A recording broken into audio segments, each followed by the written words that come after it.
মন খারাপ করবো না। টেয়া নাই দেখিয়া বেশি শুয়ে আছে যে এর লাগে মন খারাপ। কিন্তু ভাত খায় নাই? যে ভাত খাইলেই সুখ হয়ে যা। ওর বাবা, আরামে থাকলে শুয়ে থাকলে বুঝতে গেলে দশা হয়েছে নিজের অনেক সুখে আছে, শারীরিক কাজ করছে নিজের, ওরাই তো বলতেছে অনেক সুখে আছে। অনেক সুখে আছে।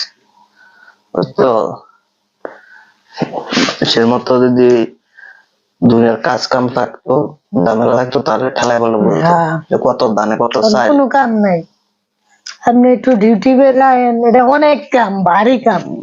বাইরে যাতে হোক না, ঘরের ভিতরে যে টাকা মাইয়া আছে এরপরে ঘরের কাম, এগুলো কামই না। বাইরে যাক না, আমি সেটা হারা মুখ দেখে দেওয়া যায় না। আপনি আমার জায়গায়, আমি আপনার জায়গায় বলটা কথার মধ্যে